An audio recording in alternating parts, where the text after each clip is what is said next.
29th of February 2016, and welcome to Zen Knitting. Hi, I'm Coda. I'd like to say thank you for any of my returning viewers, and welcome to, and thank you for any new viewers who are giving me a go. I've got to do a mini shout out for some tiddlywinks. So hi boys, hi Fayan and Seamus. Love the hair, you're both rocking it. And oh, Seamus, if I could have those curls, I would. And of course I've got to say hi to Florence and Gabby, and I hope you four kids are all being good for your mums, because they do a lot for you and you don't know how great you have it. And now that I've done the kiddly widdly stuff, it's like move on, because I'm warning now that I might be swearing in the next couple of shout outs. So if you've got kids, put the headphones in. If you're at work, I just might drop an F-bomb. I'll try not to, but there's one thing that's got me hot under the collar. I've got to do a shout out to Claire and her beautiful cat Beans. Oh, he's a beautiful ginger and I've just got to have him, but I can't.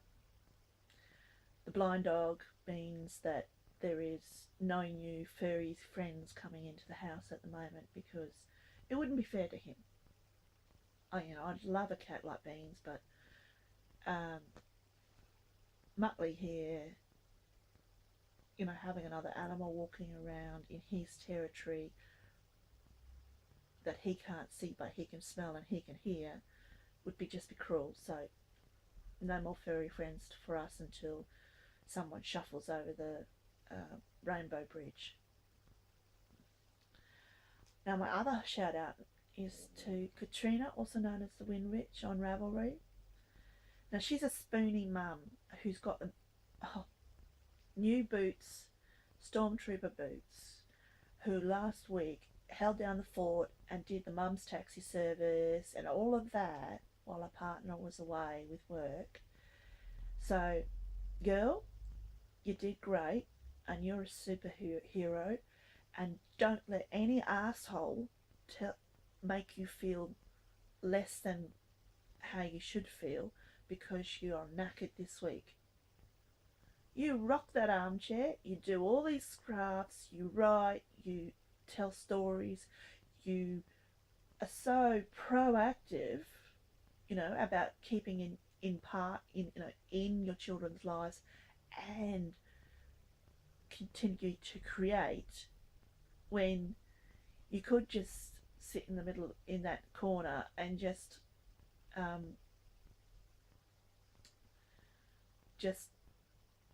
not do anything and watch the Idiot Box. But you don't. You make teddy bears, you keep me entertained with your stories.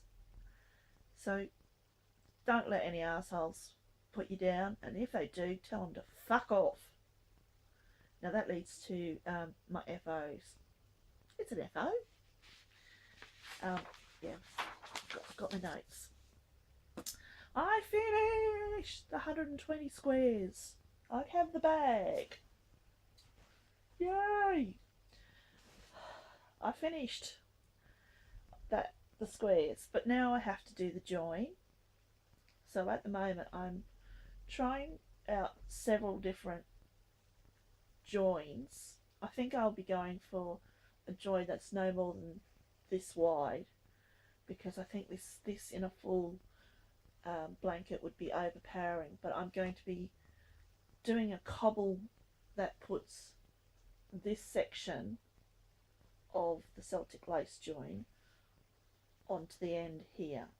I tried the V-stitch and I just don't like it. It just doesn't sit well with me, and I think if I go for the lacy join in the middle to have that lacy stretch, it would just be that little bit more for this afghan. So I'll do another 2 blocks up with the amended the Celtic Celtic Lace Join, amended Celtic Lace Join, and see how that looks. But there's no way I'm going to be doing the big border, because it's just what, you know, it's going to be, the blue is going to be too overpowering, and I want the white to pop up a bit more. So that's where the afghan is at. So all the blocks are finished. It's now doing the join. This was done in Stylecraft DK using a 3.5 hook, which from memory is a US 4 or an E. That's what that one is. Which then leads me on to my works in progress. Now, I will admit that I have been dying to knit. Absolutely dying to knit. And I had to use my sock, which is my hoe, to get me through the last 40 or so blocks, because I'd got to the stage where it was like it had become a chore. I'm doing the Brit Sock Knitter's Cowl this year, and I'm also double dipping in the Yarngasm boxer socks, because I need and I'm doing my annual sock draw. I didn't do a sock draw last year, and I'm doing a sock draw this year because I've had all my socks stolen. I've got hardly any socks in my sock drawer, so it's all about getting socks for me. And again, it's about being a selfish knitter. I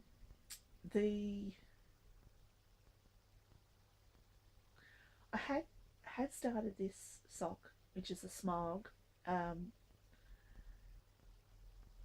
on a different, by Frau Morgan, on a different set of needles, and in a sort of grey, and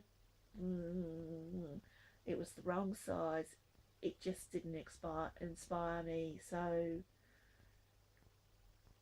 I got, a couple of weeks ago, I saw the persimmon colour, and I was like, I'll get it, and if it is that colour in real life, I might swap it out and use the grey for another pair of socks that I've got scheduled. So I ripped back all the everything. I recast on. This is Cascade Heritage.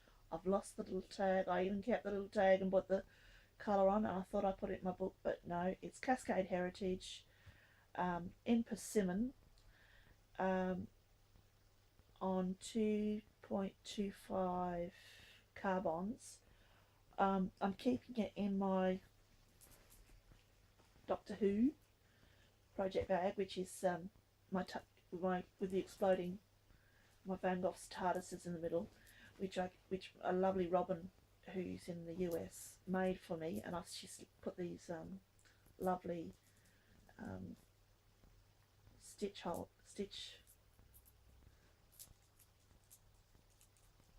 markers on a pin, and I haven't taken them off yet, because I also use the rattle of them to help me find the bag in my day bed here.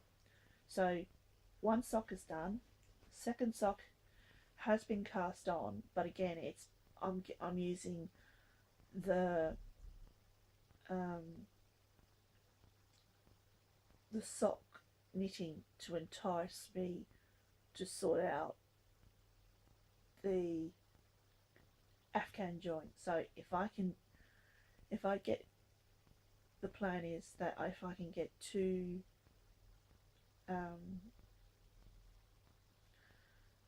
or three blocks joined together, I can do one repeat of the pattern, which is very much an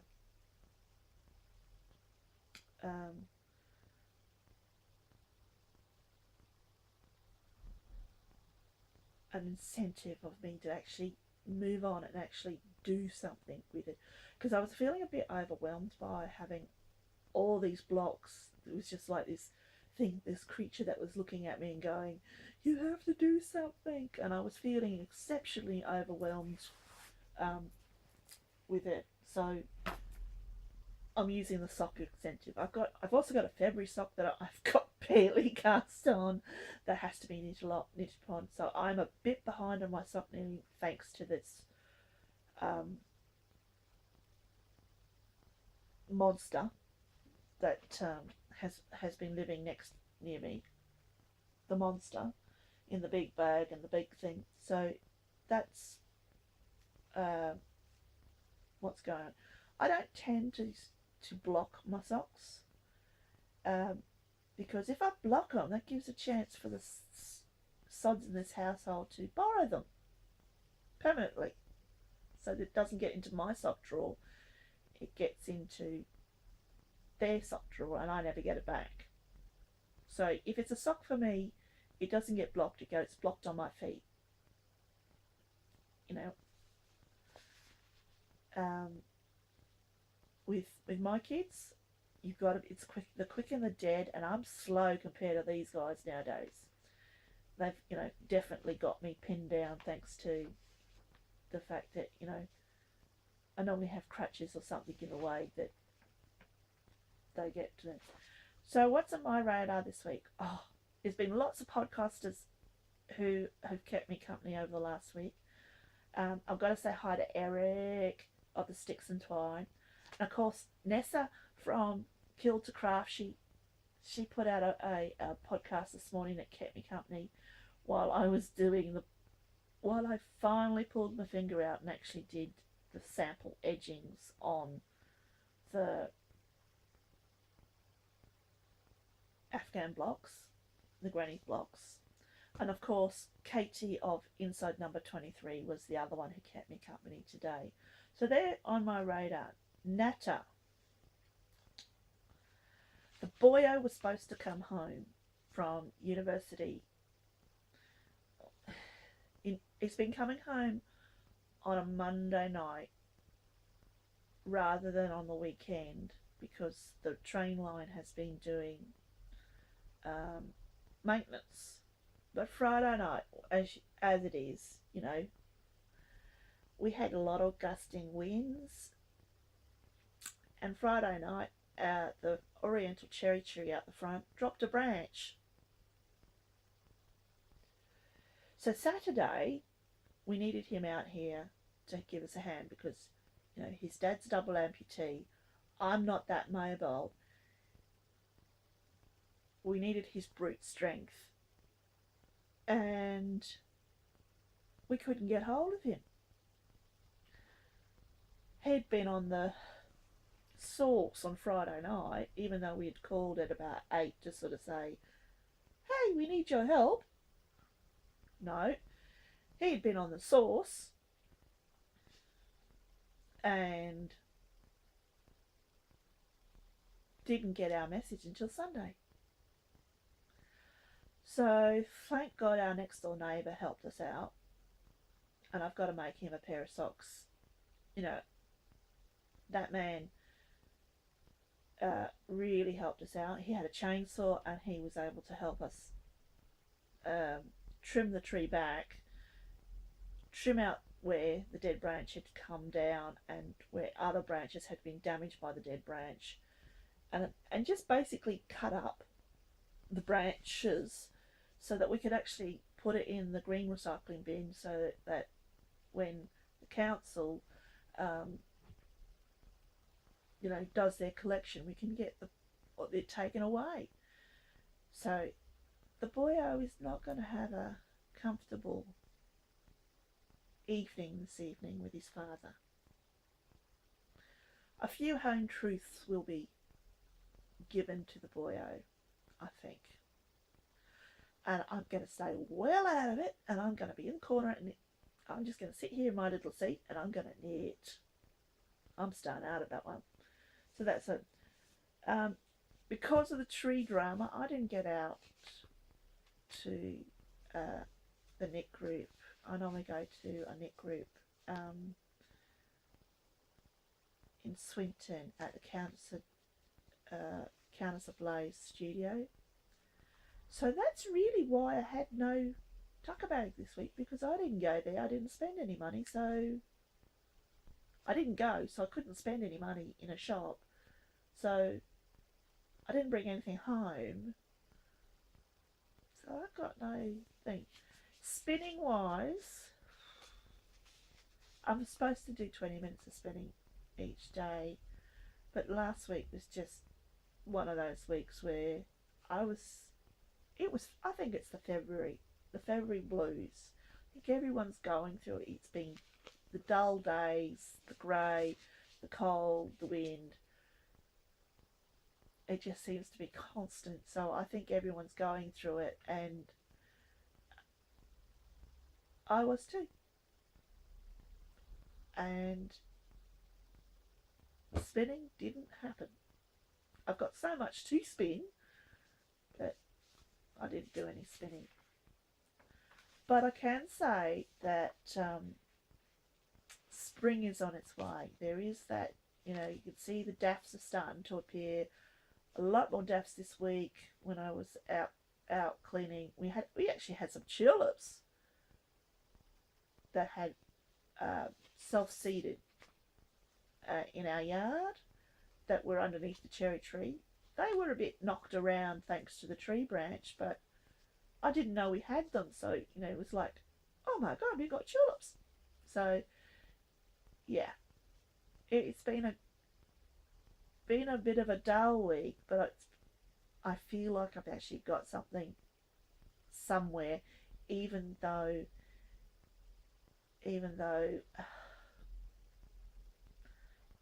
it's February and I'm just bleh. The February bleh. So keep on knitting. Hope you have fun and see you next week. Bye.